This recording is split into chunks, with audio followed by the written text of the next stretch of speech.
ተመልካቾቻችን አድማጮቻችን እንደተለመደው የገባችሁ ላይክ በማድረግ ሌሎችን ወዳጆቻችንን ጋብዟቸው ላይክ የሚለውን በመጫን ማለት ነው እናንተ ስትጫኑ እነሱ ኖቲፊኬሽኑን ይመለከቱታል ይገባሉ ማለት ነው አልጎሪዝሙ ያሳያቸዋል ስለዚህ ላይክ ማድረግ አትርሱ ተመልካቾቻችን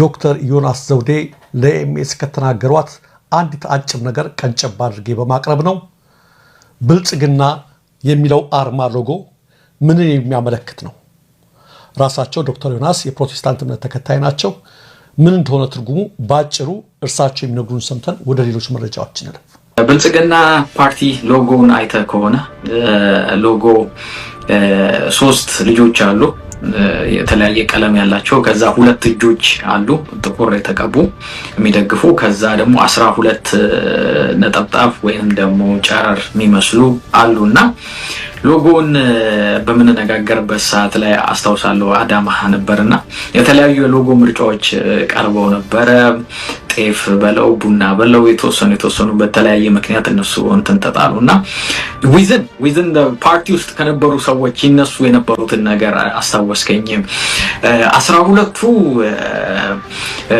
ጨረሮች 12ቱ ሐዋርያቶች ናቸው አይደል እንዴ እነዚህ ሶስቱ ሰዎች ደግሞ ሶስቱ ስላሴ ማለት ነው እነዚህ ጥቋቁ ሁለት እጆች ደግሞ እነማን ናቸው የሚል ጥያቄ ተነሳ ማለት እንደሰማችሁት ነው እኔ ማብራራት አይጠበቅብኝም 12 ነጥብ 12 ናቸው 12 ሐዋርያት ናቸው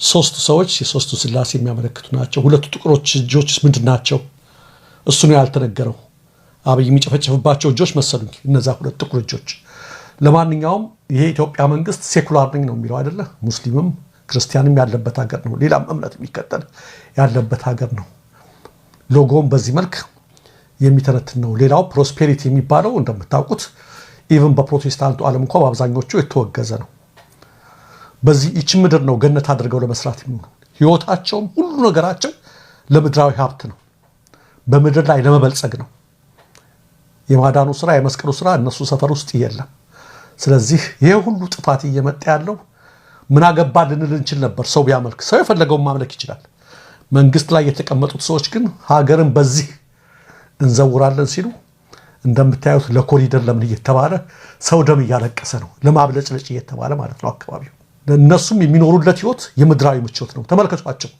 ያበይን ጴንጤዎች ስለሚነዱት መኪና ስለሚያሰሩት ህንጻ ምናምን ነው ሁሌ ትኩረታቸው ለዚህ ነው ስለሚያሳስበን ይሄን ጉዳይ አሁን ያመጣሁት ሌሎቹስ ምን ይሉ ይሆን ሌላው ከዚህ እምነት ውጭ ያለውስ ምን ይሰማ ይሆን በመንግስት ደረጃ ያሉት እንደዚህ ናቸውና ገና ብዙ ምስጢሮች ይወጣሉ ኢቭን በክርስትናው ዓለም ራሱ ይሄ ፕሮስፔሪቲ ጎስፔል ተባለው የተወገዘም ነው ተቀባይነትም የሌለው ነው ተመልካቾቻችን ለዚህም ነው ሀገሪቱ በእነዚህ ሰዎች ነው ተይዛ ቁልቁል እየተዳፋች ያለችው ይህን ካልን ዘንዳ ወደ ሌሎች አበይት መረጃዎች ስናልፍ በጧቱ የኤምኤስ መረጃዎች እንደተነጋገር ነው በተለይ በአማራ ክልል በጎጃም አካባቢ ዛሬ 6ኛ ቀን ያስቆጠረ አውደ ውጊያ አለ በደጋዳሞት እንደነገርኳችሁ የደረሱን ቪዲዮዎችና አንዳንድ ምስሎች ቢኖሩም ከማሳየት ታቅበናል በጣም አስከፊ ነገር ነው እየሆነ ያለው በዛ አካባቢ ተመልካቾቻችን ያ ብቻ አይደለም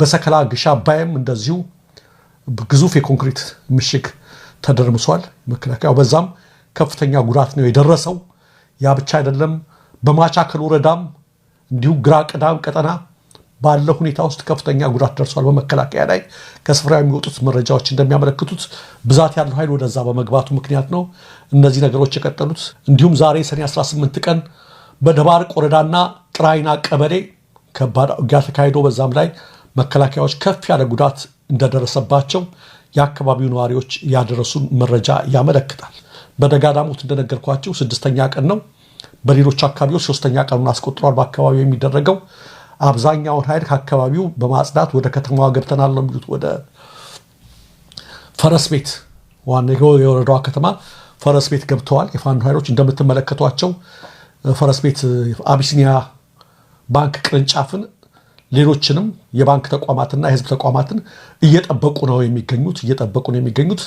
በጎጃም ከወትሮ በተለየ መልኩ ሰሞኑን እየተደረገ ያለው አውደ ውጊያ አሁንም ዜና እስከተጠናከረበት ጊዜ ተባብሶ መቀጠሉን ከስፍራው የሚደርሰን መረጃ ያመለክታል። ወደብ የሚከለክልበት ምክንያት ገንዘብ ስለሚጠራ አይደለም። ወደብ መጠቀም የጀመረለት የኤርትራ ወጣት መኖሪያው ኢትዮጵያ ውስጥ ነው። ሌላው ተመልካቾቻችን፣ አድማጮቻችን በአገር አቀፍ ደረጃ የደህንነት ቀን እያሉ የመረጃና የደህንነት ቀን እየተባለ እየተከበረ ነው። ዛሬ በእነ አብይ ያን እያከበሩ ነው። በዚህ ላይ ወረቀት ወይም ንግግር ካቀረቡት መካከል ጌታቸው ረዳ አንዱ ነው። ጌታቸው ረዳ ከባድ ማስጠንቀቂያ ለብልጽግና ባለስልጣናት ለእነ አብይ ሰጥቷቸዋል። በተለይ በኤርትራ ጉዳይ ላይ ጥብቅ ማሳሰቢያ፣ የኤርትራ ጉዳይ የስልጣን ማብቂያችሁ እንዳይሆን የሚል ነገር ነው። እንስማው ጌታቸው ያለውን። የኢትዮጵያ መንግስታት ከስልጣን መወገድ ከኤርትራ ጋር የተገናኘ ነው ከቀድሞ ጀምሮ አላቸው። ዛሬ ባቀረበው ጽሁፍ የጠቅላይ ሚኒስትር አብይ አህመድ የአፍሪካ ቀንድ ጉዳዮች አማካሪ ጌታቸው ረዳ እንደ ደህንነት ስጋት ኤርትራ ልታመጣ የምትችለውን ስጋት በተመለከተ ገለጻ ሰጥቷል። ገለጻውን ሲጀምር ባለፉት 100 ዓመታት የነበሩ የኢትዮጵያ መንግስታት የኤርትራ ጉዳይን የፈቱበት መንገድ መሰረታዊ እንደሆነ በማንሳት ነው።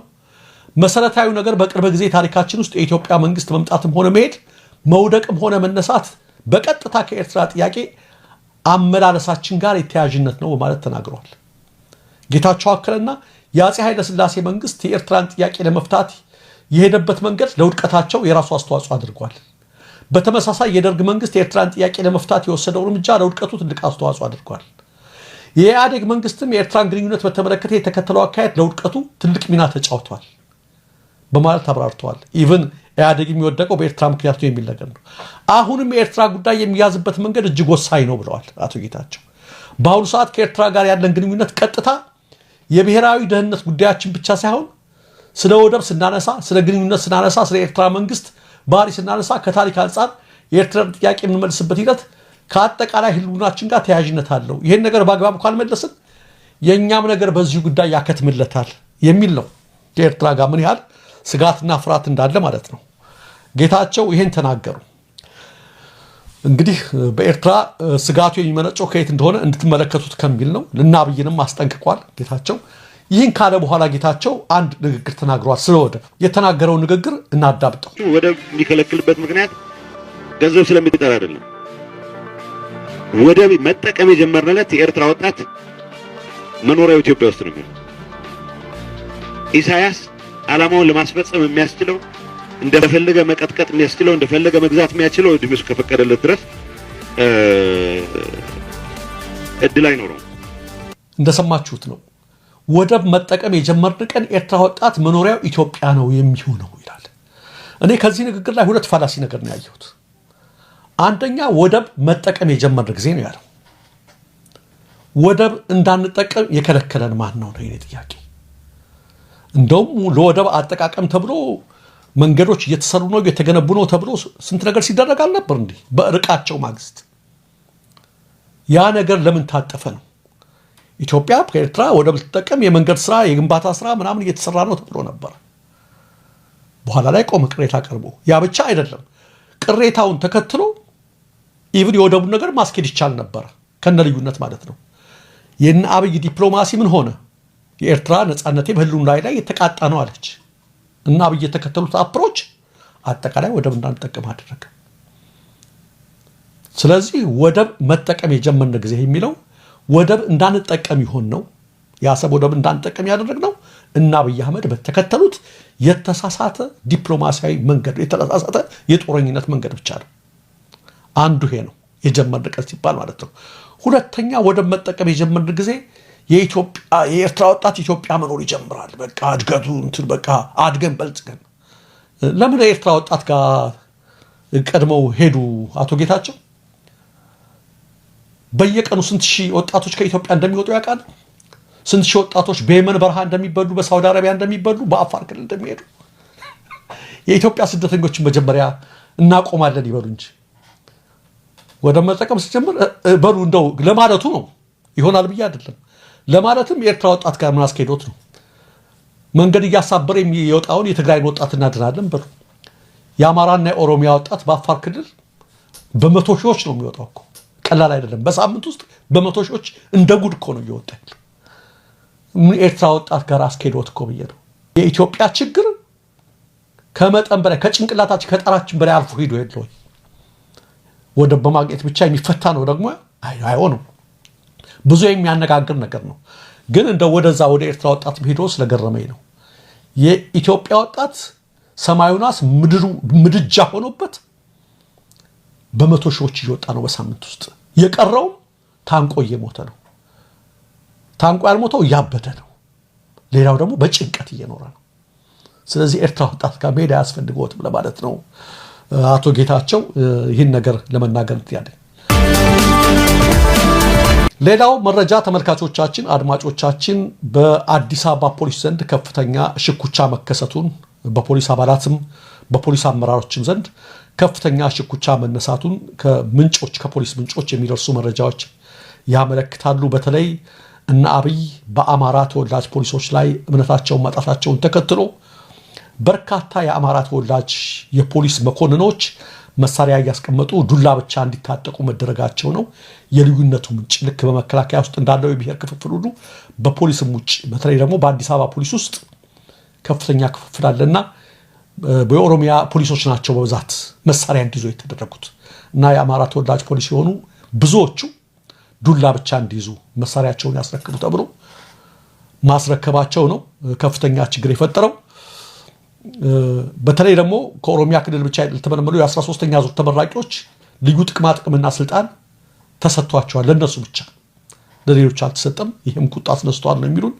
የጸጥታ መዋቅሩን በአንድ ወገን የበላይነት የመጠቅለል እቅድ የአምባገነኖች የመጨረሻ ውድቀት ዋዜማ ነው እና አብይም እዛ ላይ የደረሱ ይመስለናል ሲሉ እነዚሁ የተከፉ የፖሊስ አባላቶች የደረሱን መረጃ ያመለክታል። ስለዚህ በአዲስ አበባ ፖሊስ ውስጥም የብሔር ክፍፍሉ ጎልቷል። በጸጥታ መዋቅር ውስጥ በመከላከያም ውስጥ ይሄ እንግዲህ ነገሮች መጨረሻ አካባቢ ሲደርሱ ግዴታ በራሳቸው ጊዜ የሚፈነዱና የሚከሰቱ ነገሮች ስለሆነ ሊገርመን አይገባም። ነገ ከነገ ወዲያ ሌሎች ነገሮችንም እንመለከታለን። ተመልካቾች